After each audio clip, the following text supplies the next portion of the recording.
Yo, how we doing? How we doing? Okay. So, don't plan on this being incredibly long. I got the chat box open, so act right. Just turn it off if y'all in here. But I also got my washing machine in the background, so ignore that. But um, I'm here today. I'm going to be breaking down one of my this is my highest level championship that I've ever done. I got the shot basically. It's the esports league. It's prime time.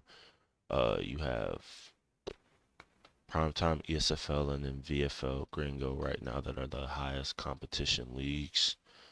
I'm 3-1 in ESFL, and this is my title shot off of being 1-0. The champion was 4-0 and beat a lot of the top contenders already in the um beat a lot of the top tenders in the Grand Prix. Was good, was good, was good. How you doing? How you doing? So yeah, this is gonna be a fight breakdown of everything that happened. I will be posting the actual fight with their commentary as well if you don't want to hear it. But this is the fight breakdown. So let's go. So going into this fight, I'll just be talking just a little bit. I was very aware of my opponent's, like, the dangers of my opponent.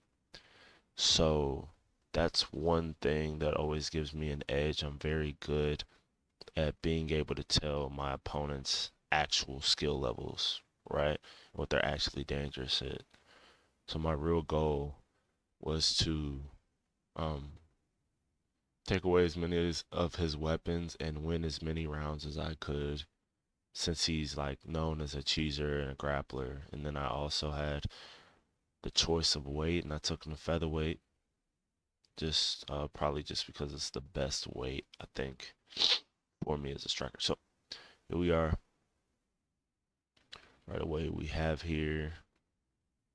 I was very, very patient, not looking to gas or anything, using the straight punches, kind of, because I wanted to turn this down just a little bit. It's a little too much. It's going to start lagging.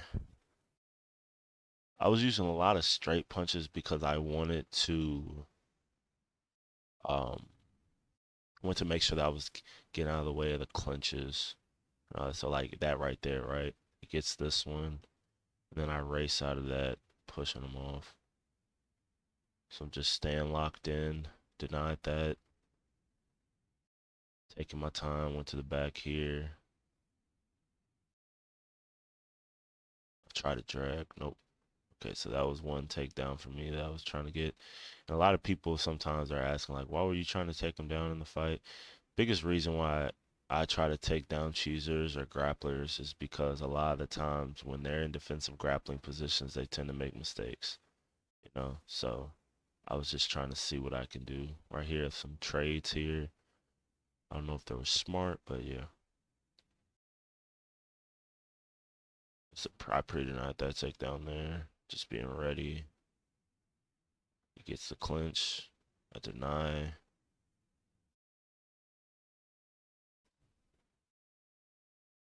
So this first round so far is really it's an MMA pace, and I'll be honest, like it's like a real life MMA pace. I usually don't fight at this slow pace. You know what I'm saying? This is kind of like what the game intends. You know what I'm saying? The pace that we're at right here, which I respect him for it, being patient as well. You know, while he can at least. So here, just continuing, mixing levels, taking my time. He shoots and misses. You can see that every time I'm finished with my combination, I'm ready for the bail. Very, very patient here. He goes for a takedown, and I do not deny it. So right there, I remember what happened. I think I was just nervous, and I ended up pre-denying that one. But right here, I think he slips in the mount. Yep, he gets it. It's a dangerous position. He gets some ground and pound bad position. I got like a minute left though. I just narrowly escaped that. That was honestly that was pretty bad defense, but I raced this. which is good. So right here, tries to go in the mount. Yeah, that was smart from him. What he was trying to do with that mount transition, he was anticipating me pre-denying up, right? But that was a moment in which, since I had 30 seconds left, I'm not scared of half guard, GMP, especially not when I was up as much as I was. Yeah, so that first round, off of damage, I gave that to myself. Damage and significant strikes, that was my first round, is what I was thinking. Um, I was doing good in the stamina advantage department in this first round, but there's a couple of mistakes that I will say that I made that put myself in a disadvantaged position. I'll be honest. But okay, let's go here. I continue here, taking my time, good shots. You can kind of tell every movement that I'm doing is to break him down and stop the clinch. That's why I'm starting so much with straight punches. Everything I'm doing is it starts off with a straight. Right here, he goes for a bail, and then he pre-denies low and blocks it, and then boom, now we're here. That was a smart move from him. Go ahead, do that. And right here, I thought I had the cage transition, but I did not. Goes to backside. Posture's up, and we are right back in side control. One thing that I didn't want to do that a lot of his opponents did was stay in side control. So I went ahead and got out as soon as possible. Did a fake to get in position, and then I power up here. I get to backside, and this is where I do something stupid. Yeah, I believe I go for a takedown here. We have like even. Nope, I didn't. Not that time. I just let him move out. Okay, so yeah, you can see I'm continuing just to touch the body, sidestep that into the lead hook. More. He's clinching now. You can tell it's just going to get a little cheesier and cheesier. Uppercut because I knew he was going to try to take down on the cage again. Reverse that. Clinch attempt. And now I'm at the back. That's where I do. Wasted a ton of stamina on that takedown attempt. And now you can kind of see I'm even lower. So that is what I'll say is probably, that was my silliest moment there, which caused me to give up a lot of stamina. And looking back, I know exactly what kind of evened out the stamina again. It was once he got that takedown and how many times I had to power transition to like cheat my way back to the feet, because that's really what it is. Like when you power transition, while grappling, it is kind of just like a cop out. You know what I'm saying? I do think it's needed in the game, and I think it's like in moderation, it's good. But yep. So here I'm just moving, moving, just moving. Goes for a bail, try to trip again. That drains my stamina even more. So right there, I should have been faster with the adjustment, but I was not. He does a judo toss, so probably taxes my stamina even more. So he's doing a lot of smart things. And now he has a slight stamina advantage, as you can see. I very quickly gave up the stamina advantage, and that was just because of that one mistake with the takedown. But for me, I just felt like it was worth it. And this trade was stupid right here, too. All in all, though, that was another round for me. When you talk about the damage, I wasn't really worried at all what he had to do on the feet as long as I was not getting submitted, you know.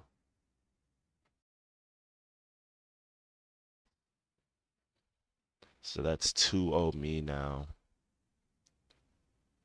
Going into the next round, I have a stamina disadvantage.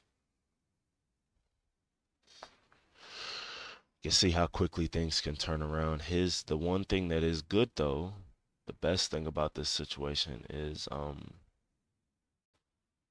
he has what you call it? He has out the gates, okay? And then I have 100 stamina. He has out the gates, I have 100 stamina. was out the gates with 93. So he probably had like a high 90. I did another takedown, which was silly, but I pre-denied the spear, which any of these times, if I was to get spear, would have been really bad. Body knee there. He's trying to resolve to the body. And one thing that you can really notice is I'm going high low a lot. High low right here. Anticipate the spear, pre-deny down. You have to always be ready. Anticipate another bail right there. Goes for a clinch here. I deny at that time. Right there. Jab hook. So yeah, my stamina is just shot honestly because of a few bad defensive moments. People don't understand, but every time they block that trip, it drains your stamina. So it was a stack of things. It was the bad takedowns as well as that blocked trip. Okay, some more high-low work. I'm just going to repeatedly go high-low, high-low. And the reason why I can do that is because he's choosing to cut off the range so he can grapple. So that's why a lot of the pocket work is going on here. So it's just high-low, high-low. If I chose the block break, it definitely would have been harder. So just a lot of jabs. Never really giving him idea when I'm going to go low. Right there, now I take my time here, and I'm back. I'm down to grappling now. And this is where it was silly. I wasn't paying attention on the camera angle. I denied this. I don't know if he faked that, but luckily enough, I don't think Tapora's Kimura's are high enough, but I think he committed to it. And this is where I take advantage of my situation. I am up in this round based on strikes and grappling advantage. He tries to power up twice, and I pre-deny both times. This is where he goes to full guard, and I'm not really scared of his full guard here. I have 30 seconds left, nothing really to fear, and this is just situational awareness that got me out of this round. Really, to be honest, a lot of the times when you talk about like how to win against cheesers or grapplers, even as bad as this like performance might be in situations, um, you can tell you just have to stay composed and know where you are advantageous at, you know? And trust me, I did a lot of mistakes in this fight, but you can only, the truth behind fighting a cheeser, you can only be perfect for so long, you know? Let's say even if I did, let's say I did a shutout performance, right? He would have gotten one thing off, right? He would have blocked one trip off of bail, especially because of how many times he takes up 50-50 grappling positions. And this is where, right there, I'll break this down right here. I do this slip, that slip uppercut because he thinks it's time for him to check hook. So instead of giving him a check hook, I give him a stationary uppercut, which does enough damage. And now I'm not overcommitting to the finish, just taking my time. I'm up 3 rounds. I'm not really scared. I'm not incredibly scared of the situation. I blocked the takedown, however, don't have enough stamina. And this is where I pay for all the power transitions and etc.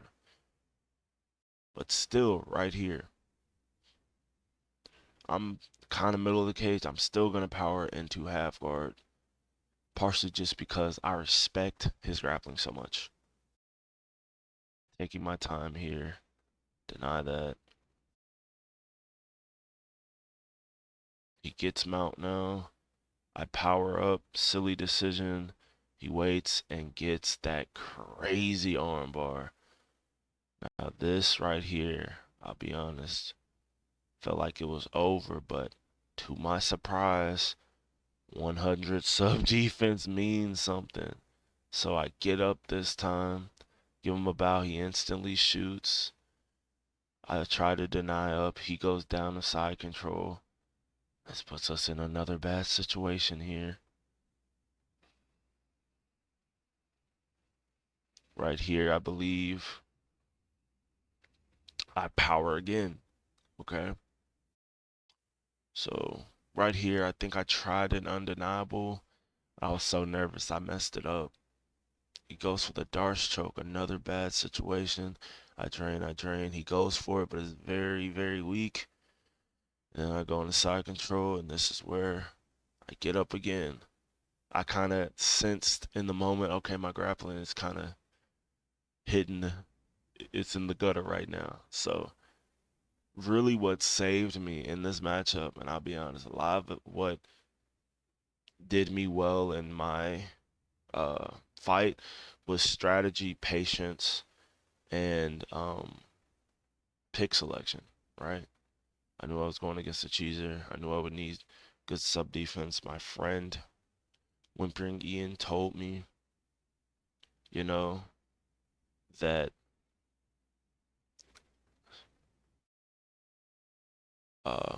he told me what pick to go. I trusted it, and I also played with, I think, in my opinion, I played with the two best cheesers, probably like the two best new gen cheesers in the game, Nightfall and Whimpering Ian, to set up myself for victory and to be comfortable in a match like this. I wagered Nightfall twice, and I'll be dropping that video, but yeah, here it is. That right now felt like honestly a 4. It felt like going into this round 4-0, all I have to do is close out the fight, right? Had a few bad decisions, and I'll be honest, and I'll give an honest review about how I felt about the matchup, the actual skill of my opponent, and all that in a second. But no, we continue forward. That setup right there was so going into this round, my thought process. I had like a list of things that I knew I could do to get easy rocks slash knockdowns, right? One of the ones that I remembered was, okay, he likes to check hook, right? When I see he's finished somebody with a check hook finish, I'm like, okay. So I can use my check hook bait, which is slip, rear uppercut, lead hook, okay? Since I don't give him the hook, the uppercut will hit stun him. Okay, that was one. And then the one after that was the clinch. And me knowing how desperate he is, I knew he would try to punch out of the clinch. So I went ahead, I went clinch, check hook here immediately to start the round. Boom, check hook there. And now reset. This gives me a really good pace on the feet, and kind of immediately what something like that does is kind of discourage his opportunity of even a chance of a finish or even a chance of a finish on the feet, So he knows right now he needs a submission. So here I deny that instantly. Oh, I tried to go half guard and it made me go side control. That's the only thing I don't like about that transition. So right here I go up, taking my time here. I do another bad undeniable because of my nerves. That's the one thing I'm not able to do is undeniables, man. Like when I'm really nervous, the timing on it is so perfect.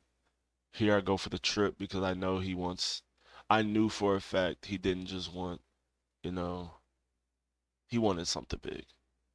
So that's why I went for the trip again, even though before I went for the clinch reversal to adjust. Right here, I deny that transition, and now we're at 2 minutes, 44 seconds left, and I'm cruising. Clinch right there. I anticipated the clinch knee, so I'm going to be making a video on clinch striking. The punches in the clinch will always interrupt the knees, right? So this is me using 100% anticipation, another slip uppercut. That's a lead hook that interrupts him. And we are both gassed here. Slip knee there. Body shot. That's a big lead hook there. Huge shots. Big uppercut there.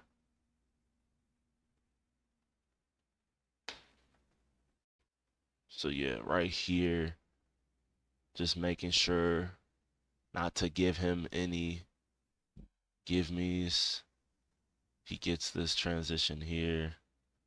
I knew he was going to go for stat guard. That's one thing I want to talk about. What you all need to understand is you just got to think at moments, right? What is my opponent's best chance of winning right now? Anytime you're in a position where you're nervous and you're like, you don't want to sell, think about what is my opponent's best chance of winning right now, every time. Okay. And you'll find something. And when you find something, you have to commit to it. Right here, he immediately goes for the heel hook, and this is scary. So he gets this heel hook. I wasn't really scared. However, I tried to fake. Hold on.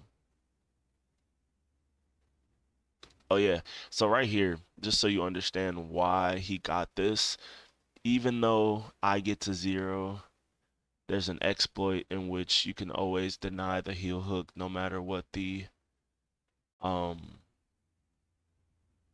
the stamina is. So basically the only time he got a submission on me was by exploiting. So this is an exploit, bro.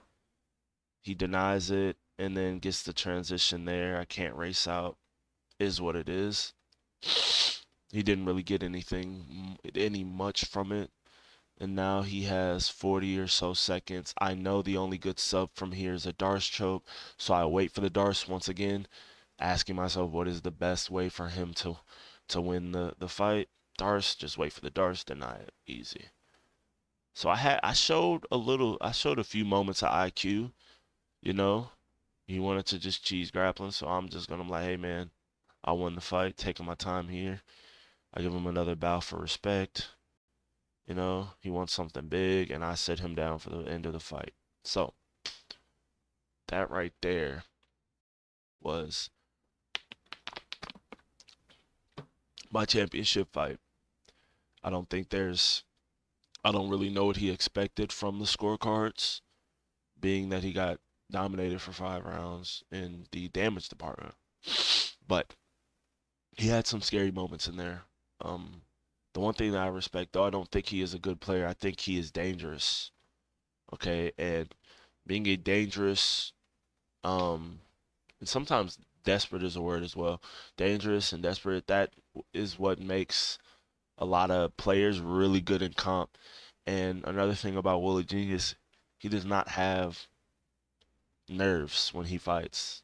It's very obvious. A lot of times you don't have nerves because like he's not really in the community, right? So if you're not in the community, there's not really anything to be nervous, you know, about. You don't know who's good, who's not, kind of the point to him not understanding skill levels. After the fights, he was like, "Oh, you're boring, you're this, you're that." And I told him, "Hey, I played the way I played because you wanted to clinch spam and do all this and play like a cheeser, which I expected. And even though I made a lot of mistakes, I shut down, you know. So we ended up doing a striking set, and ended up winning 8-2. You know what I'm saying? Like the one fight that he did win was him knee spamming. So it's like, hey man, it kind of shows there that he doesn't understand. The fact that he couldn't understand that he was not as good as a striker than me just by kind of the exchanges we had kind of shows things because a good player can tell when they're at a skill deficit, right? And I can tell exactly what made him good, what got him the submissions, right? I know exactly why every time, every grappling exchange is, even though in the moment, a lot of times I make mistakes and I'm not the best grappler, I understood his level enough to not be afraid, you know what I'm saying, of the grappling. and not like superly panic like all the time. So that's really uh what it was. My review for my performance and how I think I did. I give myself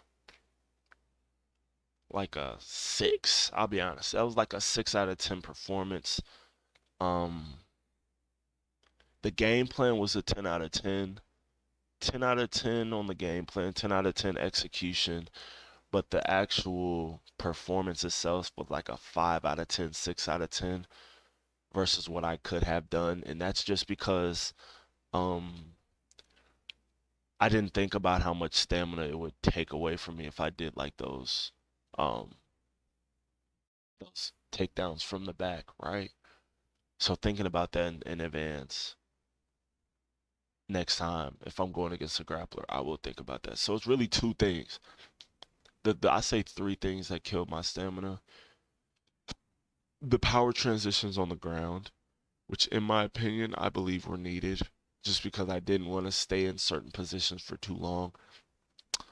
The poor takedowns really, really killed my stamina looking back. And then the third thing that killed my stamina, I believe, was every time he went into a bail and blocked my trip, right? Because I just really didn't want to get mount. I didn't want to get mount pulled and give him time to waste positions, right? So yeah, a lot of my block takedowns were spear pre-denies, also like they were spear pre-denies, bail pre-denies, pre-denies against the cage. I don't know if I got any turning takedown denials. So just being able to another thing being able to I did get one he did one open cage turning takedown, right? But we had even stamina, so with down he got a power transition. But um I say all that to say, man, make sure that that you are always fresh on your takedown defense, you know, and that it's like second nature. Because when you get nervous, that's what's gonna come out. So I'm gonna be practicing that. I'm gonna make sure I get back in the lab for that. However, but I do believe I did good in the game plan.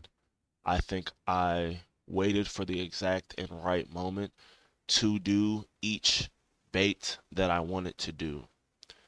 As you can see, I didn't start the fight with my slip uppercut lead hook. I didn't start the fight with my clinch check hook. I waited until the later rounds to use those reads for when I needed them. You know, when I didn't have any stamina, right? Because I really envisioned it. I'm like, okay, I know it's really going to be good to use in end game, right? And you talk about quote unquote end game strategy is when you're both at zero health, like damn near no health, damn near no stamina, right? Like you saw there. In game was straight up me using nothing but baits. You feel me? So that's what I did. You saw us standing in the pocket tired a lot because he was looking for an opening. You know, he couldn't knock me out at that point because he didn't do enough damage. But yeah, man. I feel like that's pretty much all. As you all have seen from my other fights, I usually don't fight this way or play the game this way. The reason why I played this way, it was all strategy based, right? I adapted my style to what needed to happen. I'm usually a lot more aggressive, and come out a lot more fiery, you know. It would have chased a lot more finishes, but with who was in front of me, I just respected the fact that hey, I don't want to give him too much. I don't want to have too much of a risk there. So I'll be uploading the fight without my commentary as well. And yeah, man. Have a great day.